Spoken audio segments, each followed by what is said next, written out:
My dear learner and welcome back to my YouTube channel. आज दोबारा से मैं एक और आर्टिकल आपके सामने पढ़ने जा रही हूँ। और आपको पता है कि न्यूज़पेपर आर्टिकल पढ़ने का पर्पस ये होता है कि इसमें जितने भी एडवांस वोकैब यूज़ हुई है मैं आपको उसके मीनिंग बताऊँ और साथ साथ जो ग्रामर रूल है वो भी आपको मैं एक्सप्लेन करूँ। और आज का जो आर्टिकल है इसमें जो ग्रामर का रूल मैं आपको बताने जा रही हूँ वो है पैसिव वॉइस, और वो है प्रेजेंट सिंपल का पैसिव वॉइस किस तरह हम लोग यूज़ करते हैं। ठीक है, ये मैं आपको शायद पहले भी एक वीडियो में बता चुकी हूँ, लेकिन ये आज आर्टिकल में आया तो मैंने सोचा कि इसको मैं दोबारा से रिवाइज कर दूँ आप लोगों के लिए, ताकि आप अच्छे से इसकी प्रैक्टिस कर सके। तो स्टार्ट करते हैं आज का article. After years of bureaucratic resistance. ठीक है, आर्टिकल का जो हेडिंग है ना आज की आर्टिकल वो थी पेंशन बर्डन। कहते हैं जो पेंशन का जो हमारी गवर्नमेंट ने एक मचाया हुआ है शोर की जो पेंशन है वो हमारे गवर्नमेंट के खजाने पे बर्डन है, उसके बारे में ये एक आर्टिकल लिखा गया है।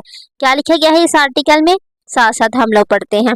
कह रहे हैं कि after years of bureaucratic resistance, bureaucratic वो जो अफसर है 20 से 21-22 ग्रेड तक के रेजिस्टेंस, उन्होंने रेजिस्टेंस की थी पेंशन में जो इस्लाहात रिफॉर्म्स लेकर आनी थी उसमें। तो ये आफ्टर ईयर्स हमें पता चला है। आपको एक टिप बताती हूँ कि देखिए आफ्टर ईयर है ना, जहाँ हम लोग एक अरसे की बात करते हैं, एक जमाना यहाँ से लेके इतने साल तक मतलब 10 है, तो हम ये कहते हैं आफ्टर इतने सालों के बाद जब इस तरह की हम बात करते हैं तो ये एडवर्बियल टाइम ऑफ फ्रेज है।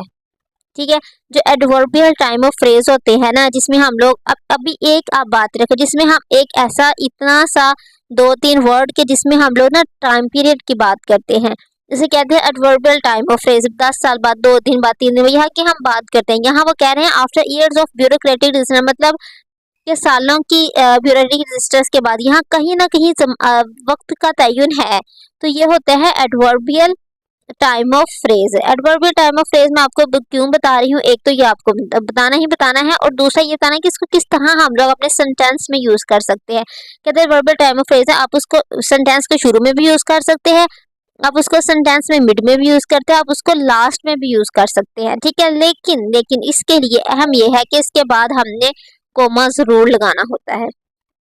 अगर कोमा नहीं लगा हुआ तो आपका सेंटेंस ठीक नहीं है। आफ्टर ईयर्स ब्यूरोक्रेटिक सिस्टम, अगर देखिए कोमा है तो इसका मतलब है ये एक एडवर्बियल फ्रेज है। हम कहीं भी सेंटेंस में अपने सेंटेंस को खूबसूरत बनाने के लिए हम लोग यूज कर सकते हैं। ये आज ही एक टिप थी एडवर्बियल टाइम ऑफ फ्रेज के बारे में। वो क्या होता है जिसमें हम टाइम पीरियड की बात करते हैं, उसका 2-3 और वर्ड लगा देते हैं, इसे कहते हैं एडवर्बियल टाइम ऑफ फ्रेज। और ये कहाँ सेंटेंस में लिख सकते हैं, शुरू में, मिड में और लास्ट में भी लिख सकते हैं, लेकिन इसके बाद कोमा लगाना जरूरी होता है। आगे देखें, the ECC has finally approved. ठीक है जी, हैज के बाद फाइनली है, तो फाइनली तो वर्ब कोई नहीं होता, आगे अप्रूव्ड V3 है जी। हेल्पिंग वर्ब और वर्ब के दरमियान हम लोग एक्स्ट्रा इंफॉर्मेशन के लिए वर्ड यूज कर सकते हैं। हैज के बाद V3 है तो ये प्रेजेंट परफेक्ट का हमारे पास टेंस है।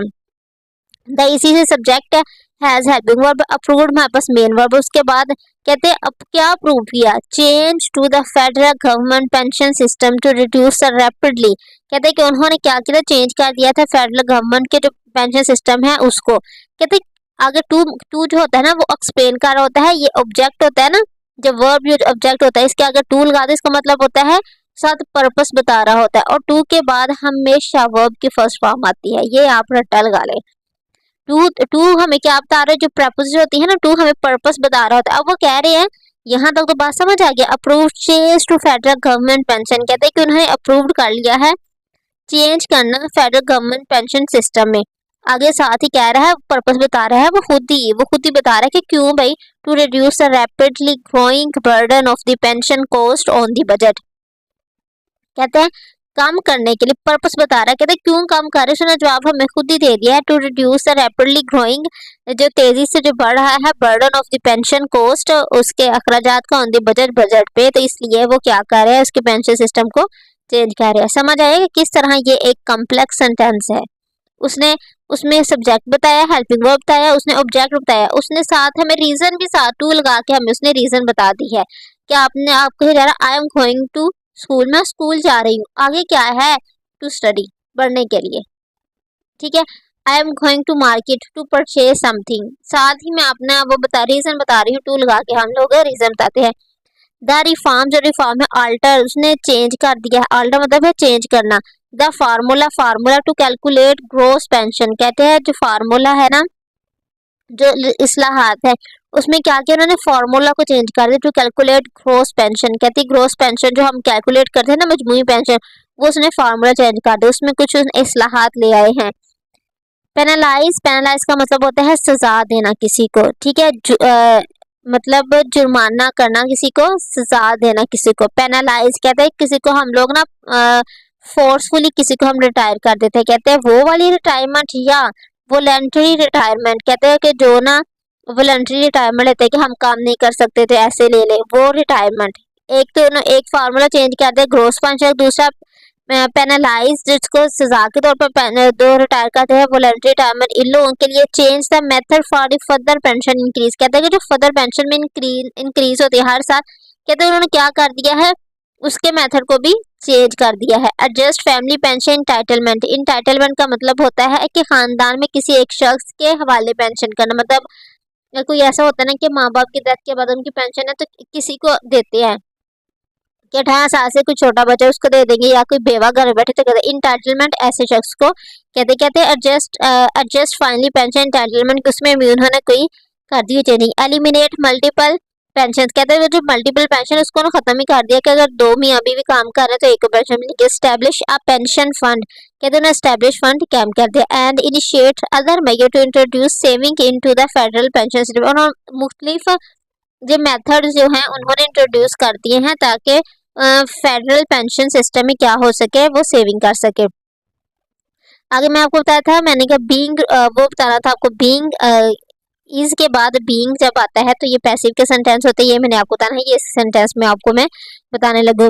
The introduction of the contributory pension scheme for the new civilian employ and the military personnels is perhaps the most significant reform being ruled out. ये देखें जी, introduction of the contributory pension scheme, कहते ये contributory pension scheme for new civilians employ के लिए और military एहलकारों के लिए। ये पूरे का पूरी बात उन्होंने की है कि जो नई कंट्रीब्यूटरी स्कीम है किन के लिए, सिविलियंस के लिए, एहलकारों के लिए। हमारे क्या है, ये एक हमारा लंबा सा सब्जेक्ट है। सब्जेक्ट सिर्फ एक वर्ड का नहीं होता, जिस चीज के बारे में हम बात कर रहे हैं, हम जिस चीज के बारे में बात कर रहे हैं, पहली बात तो यह है कंट्रीब्यूटरी स्कीम के पेंशन के बारे में बात है, उसका तारुफ के बारे में बात कर रहे हैं।